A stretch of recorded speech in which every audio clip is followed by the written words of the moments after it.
Shalom Bapak Ibu Saudara yang dikasihi Tuhan. Senang sekali kembali melayani Anda dengan kebenaran firman Tuhan yang saya percaya sanggup memberkati kehidupan Anda berlimpah-limpah. Hari ini kita akan belajar satu tema yang sangat penting, yaitu Yesus, roti hidup. Kenapa tema ini begitu penting? Karena inilah 7 penyingkapan yang Yesus nyatakan di dalam kitab Yohanes. Bapak Ibu, seperti yang kita mengerti, dalam Keluaran pasal 3 ayat 14, ketika Musa berjumpa dengan Tuhan, Tuhan Allah, Yahweh, pencipta langit dan bumi, menyatakan diri kepada Musa sebagai Aku adalah Aku. Kemudian dalam perjanjian baru, Yesus menyatakan bahwa Aku adalah. Ada 7 penyingkapan Aku adalah. Salah satunya yang akan kita bahas adalah Aku adalah roti hidup. Bahwa Dia roti yang memuaskan, bahwa Dia roti yang mencukupi, dan bahwa Dia roti yang memberi hidup yang kekal.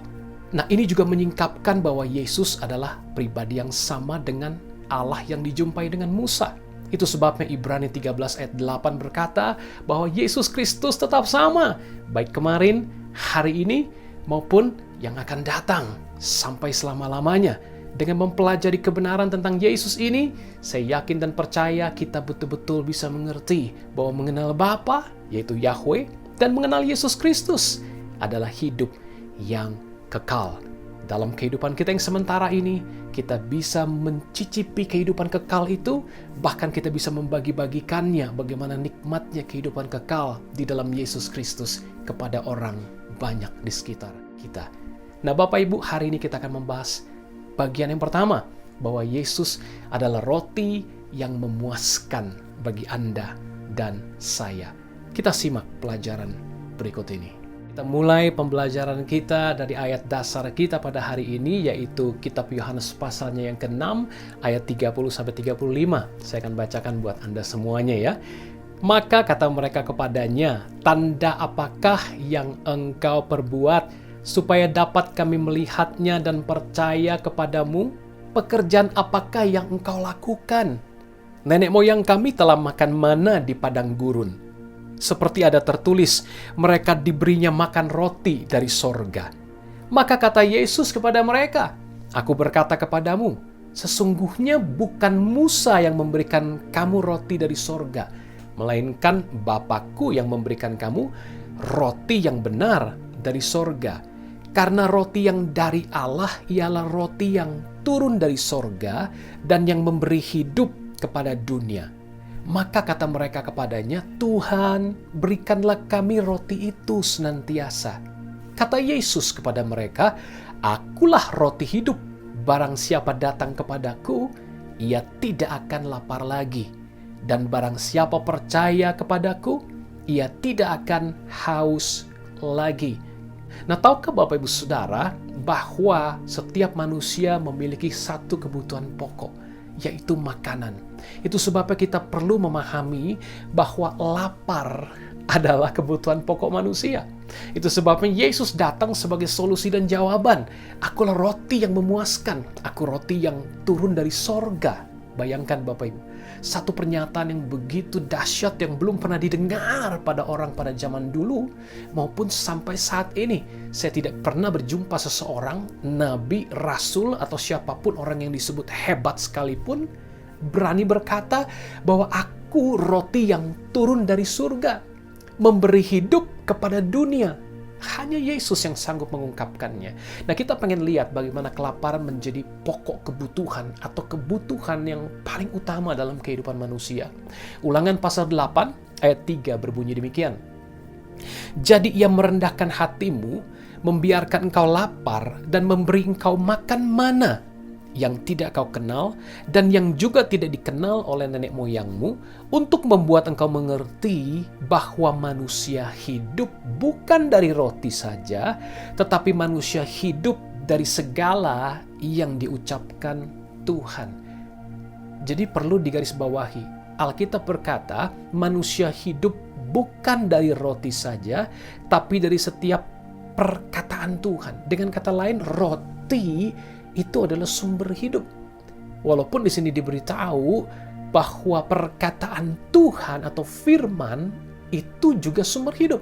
Dan untuk manusia punya hidup yang lengkap dikatakan tidak cukup roti saja. Ya, roti bicara soal pemenuhan kebutuhan yaitu lapar jasmani. Tapi perlu pemenuhan kebutuhan untuk lapar rohani atau jiwa kita, yaitu perkataan yang diucapkan Tuhan. Nah, tidak heran ketika Yesus datang, ingat dia adalah firman atau perkataan Allah yang menjelma menjadi manusia. Kebutuhan pokok kita semua ternyata ada di dalam Tuhan Yesus. Bukan saja di dalam roti secara jasmani, tetapi juga Yesus sang firman yang menjadi manusia. Hal berikutnya adalah, Bapak Ibu Saudara, lapar itu bisa mendorong seseorang menjadi budak. Itu sebabnya Ulangan pasal 28 ayat 48 berkata begini, "Maka dengan menanggung lapar dan haus, dengan telanjang dan kekurangan akan segala-galanya, engkau akan menjadi hamba atau budak kepada musuh yang akan disuruh Tuhan melawan engkau. Ia akan membebankan kuk besi ke atas tengkukmu sampai engkau dipunahkannya." Wow, konteks dari ayat ini adalah bagaimana bangsa Israel mendengarkan firman yang diucapkan Tuhan melalui Nabi Musa pada saat itu, bahwa ada berkat dan kutuk yang akan menyertai orang-orang Israel pada masa itu. Berkat apabila mereka mau dengar-dengaran, mau belajar taat kepada perkataan Tuhan. Tapi kutuk ketika mereka tidak mau mentaati, tidak mau dengar-dengaran akan firman Tuhan. Nah, itu sebabnya ayat-ayat ini menuliskan, Bapak Ibu Saudara, bahwa salah satu bentuk kutuk adalah mereka memberikan diri sebagai budak oleh karena kelaparan. Bukankah hal ini masih terlihat pada masa kini, Bapak Ibu Saudara? Oleh karena masalah perut, masalah kelaparan, orang siap melakukan apa saja, termasuk jadi budak. Bisa jadi budak orang lain, budak dosa, disuruh apa saja mau melakukan. Itu semua karena satu hal, karena lapar. Jadi penting sekali masalah lapar ini memenuhi kepuasan di dalam Tuhan, bukan di dalam hal yang lain. Amin, Bapak Ibu Saudara. Hal berikutnya adalah lapar bahkan bisa mendorong seseorang untuk berbuat dosa. Bukan saja jadi budak orang lain, tapi menjadi budak dosa. Nah, ini yang lebih parah lagi, Bapak Ibu Saudara ya. Amsal 6 ayat 30-32 melukiskannya demikian. Apakah seorang pencuri tidak akan dihina apabila ia mencuri untuk memuaskan nafsunya karena lapar? Dan kalau ia tertangkap, haruslah ia membayar kembali 7 kali lipat. Segenap harta isi rumahnya harus diserahkan. Siapa melakukan zina tidak berakal budi. Orang yang berbuat demikian merusak diri. Nah, Alkitab jelas mengatakan, kalaupun orang punya alasan karena lapar saya mencuri, Pak. Kalau dia ditangkap polisi, ya kan dia bilang, aduh Pak, karena lapar. Mungkin orang mau belas kasihan. Tapi kitab Amsal mengatakan sekalipun karena lapar, dia tetap akan dihina. Artinya kesalahan tetap kesalahan. Dosa tetap dosa. Kita melihat bagaimana lapar di sini mendorong orang melakukan dosa. Bahkan dalam ayat 32 tadi dikaitkan dengan satu dosa lain, yaitu perzinahan.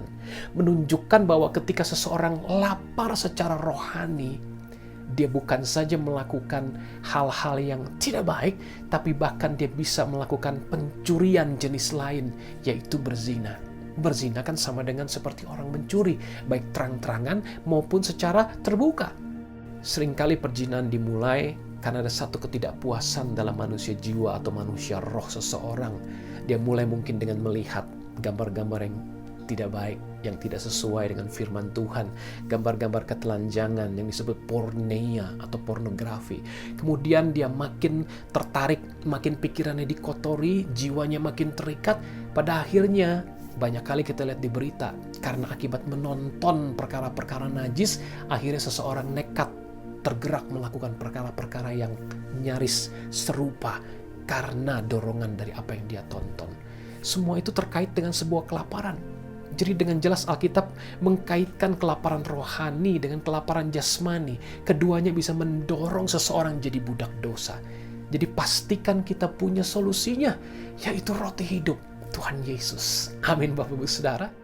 Hal berikutnya, Saudara, semakin mengarah kepada hal yang di dalam. Ya, bukan hanya kepuasan dari kedagingan seseorang, tapi juga hal yang ada di jiwa atau psikologis dia. Lapar atau haus akan pujian, saudaraku.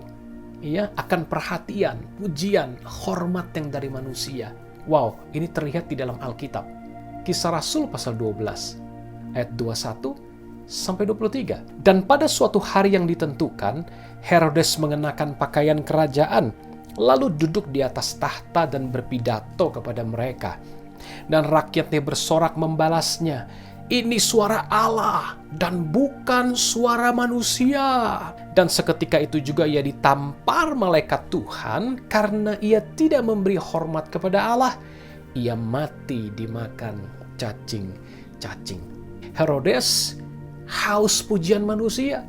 Ketika manusia memuji-muji dia, oleh karena kalau Anda lihat ayat-ayat di atasnya sebelum tadi ayat yang saya bacakan buat Anda, ya, orang-orang sebagian dari rakyat mendapatkan pasokan makanan dari kerajaannya, ya, atas kebaikan Herodes ini. Kemudian dia pengen dapat pujian dan hormat manusia.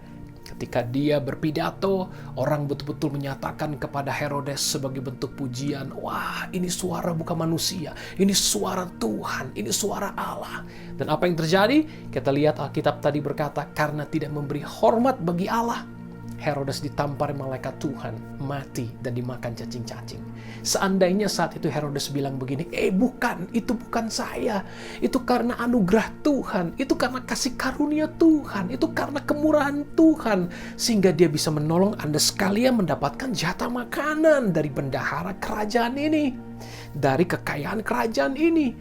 Saya yakin dia tidak akan ditampar oleh malaikat karena dia mengembalikan kemuliaan kepada Tuhan. Semua dari Tuhan, untuk Tuhan, oleh Tuhan, dan bagi kemuliaan Tuhan, seperti yang Rasul Paulus katakan.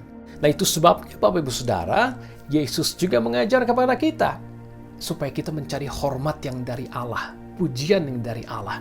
Itulah kepuasan sejati yang bisa kita alami, bukan dari manusia, melainkan dari Yesus, Sang Roti hidup yang turun dari sorga itu. Nah, kelaparan berikutnya adalah, Bapak Ibu Saudara, ini sudah mengarah lebih jauh kepada kelaparan jiwa dan roh kita lebih dalam lagi, yaitu kelaparan akan firman Tuhan. Amos 8 ayat 11 berkata demikian, "Sesungguhnya waktu akan datang. Demikianlah firman Tuhan Allah, aku akan mengirimkan kelaparan ke negeri ini, bukan kelaparan akan makanan dan bukan kehausan akan air, melainkan akan mendengarkan firman Tuhan." Tapi kalau Anda baca ayat di bawahnya, mereka cari ke timur, ke barat, mereka seberang lautan, naik turun gunung, tidak mendapatkan firman Tuhan. Nah, saat itu Tuhan sudah menyetop firman. Ini bukan bicara berarti Alkitab sudah nggak ada lagi. Nggak ada lagi pendeta, nggak ada lagi pengkhotbah, pembicara, bukan. Tapi ini bicara soal harinya akan datang orang cari firman Tuhan yang sejati, Bapak Ibu Saudara. Bukan yang hanya untuk menyenangkan telinga, bukan yang hanya fokusnya kepada hal jasmani, tapi firman Tuhan sejati, yang benar, yang seimbang. Ya, bahwa firman Tuhan itu menyelamatkan manusia, roh, jiwa, tubuh, tercover seluruhnya, dan fokusnya kepada kekekalan, bukan kepada yang di dunia yang sementara, Bapak Saudara. Ya, firman jenis ini akan semakin rarely, semakin jarang untuk bisa ditemukan. Karena Alkitab juga menyatakan bahwa pada akhir zaman orang-orang akan mengumpulkan guru-guru palsu untuk menyenangkan telinga mereka. Jadi sekali lagi, kelaparan akan firman Tuhan. Nah, disitulah firman itu menjadi manusia, roti yang turun dari surga, namanya Yesus, yang akan memuaskan kelaparan Anda dan saya. Nah, kelaparan jiwa atau kelaparan roh ini adalah sesuatu yang jauh lebih mengerikan dari kelaparan yang terjadi secara jasmani. Tidak heran kalau Mother Teresa berkata, "Being unwanted, unloved, uncared for, forgotten by everybody, I think that is a much greater hunger, a much greater poverty than the person who has nothing to eat."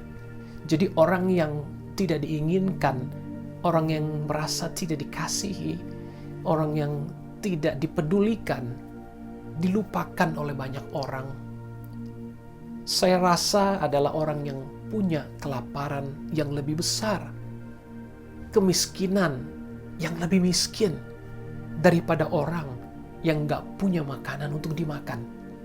Itu yang diucapkan oleh beliau. Dan memang betul Bapak Ibu Saudara, gambaran kelaparan sebagai satu kebutuhan hidup manusia itu mencakup bukan hanya jasmani, tetapi juga jiwa dan roh seorang manusia itu. Yesus datang sebagai manusia. Dialah roti hidup yang memberikan hidupnya kepada kita untuk memenuhi bukan saja jasmani kita, tetapi juga kebutuhan jiwa kita, bahkan kebutuhan yang paling dalam, yaitu batin atau manusia rohani kita. Alkitab berkata di dalam Markus pasal 8 ayat 3, "Dan jika mereka kusuruh pulang ke rumahnya dengan lapar, mereka akan rebah di jalan, sebab ada yang datang dari jauh." Nah Bapak Ibu Saudara, ternyata Yesus sanggup memberi makan tubuh kita. Dialah roti hidup yang memuaskan. Dia sanggup menolong kita secara jasmani. Kita lihat dalam ayat tadi, konteksnya pada saat itu adalah Yesus memberi makan 5.000 orang laki-laki, belum terhitung perempuan dan anak-anak. Mereka mengikuti Yesus dari satu tempat ke tempat lain, dan beberapa sudah kelaparan, hari sudah semakin malam. Yesus suruh murid-muridnya untuk beli roti di desa-desa sekitar, tapi muridnya tidak bisa mendapatkan, karena mungkin mereka sudah tutup dan jumlahnya tidak bisa mencukupi sebanyak itu. 5.000, bayangkan, hanya laki-laki. Belum ibu-ibu, belum anak-anak, mungkin bisa 15.000, mungkin bisa 25.000, 35.000 orang pada saat itu. Dan Yesus takut mereka rebah di jalan, Yesus khawatir mereka pingsan. Ini menunjukkan bahwa Yesus peduli dengan kelaparan jasmani kita. Yesus sayang kepada kita. Yesus mengasihi Anda bukan hanya roh dan jiwa, tapi seluruhnya secara lengkap. Kita lihat gambaran yang pertama ini, Yesus pengen memberi makan jasmani Anda dan saya. Amin Bapak Saudara. Itu sebabnya walaupun di tengah-tengah krisis yang sedang terjadi hari-hari ini, jangan pernah khawatir. Alkitab bilang jangan kamu menjadi hamba uang. Karena Allah berkata, sekali-kali aku tidak akan meninggalkan kamu, aku tidak akan melupakan kamu. Artinya Tuhan berjanji aku akan mencukupi kebutuhanmu. Nah ini bicara soal jasmani. Memang dia secara lengkap mengasihi, memenuhi kebutuhan kita, roh, jiwa, tubuh. Tapi banyak orang berpikir, ikut Tuhan cuma rohani saja, Pastor. No, jasmani pun dia peduli. Dan yang kedua, Yesus juga sanggup memberikan makanan buat jiwa kita. Bukan hanya tubuh, tapi jiwa, yaitu pikiran, perasaan, kemauan. Manusia dalam kita. Kepuasan di dalam perasaan kita. Ketenangan batin kita. Itu sebabnya dia berkata dalam Matius 11 ayat 28, "Marilah kepadaku semua yang letih lesu dan berbeban berat, aku akan memberi kelegaan kepadamu." Nah ini bicara soal bukan fisik, letih lesu berbeban berat. Mereka letih lesu oleh beban hukum Taurat pada saat itu.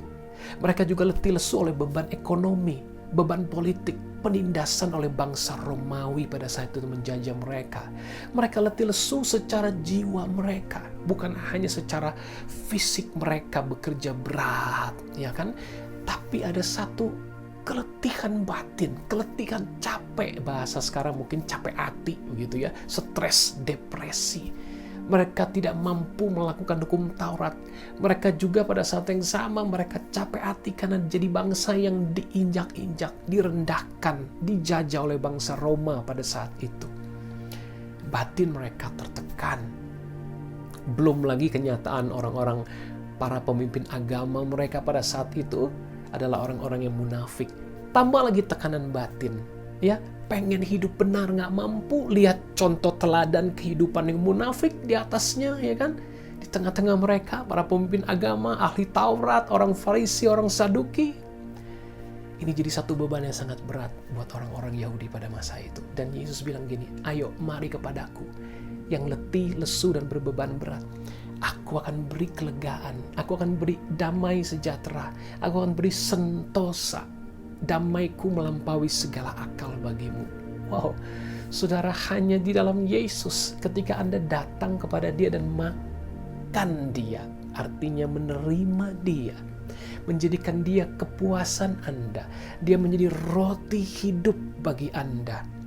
Anda makan dan menikmati Dia, persekutuan yang erat dengan Dia. Disitulah Anda akan memiliki kelegaan. Anda akan bebas dari stres, depresi, tekanan apapun yang menekan Anda. Bayangkan, tekanan agamawi, tekanan hukum Taurat. Yesus adalah kegenapan hukum Taurat. Waktu Anda tinggal dalam kasih-Nya tinggal dalam Anda akan menggenapi firman Tuhan. Bukan dengan kekuatan Anda, tapi karena kekuatan kasih-Nya di dalam Anda. Anda lihat orang-orang yang munafik, Anda nggak jadi orang yang stres dan menghakimi. Kenapa? Karena Yesus ada dalam hidup Anda. Yesus mengajar kita untuk tidak perlu menghakimi. Yesus mengajar kita untuk tidak menjadi hakim, tapi menyerahkan segala penghakiman ke dalam tangan Tuhan. Dan Kristus tinggal dalam kita, sehingga kita nggak perlu kecewa lagi lihat orang lain yang hidupnya munafik dan nggak sesuai firman Tuhan.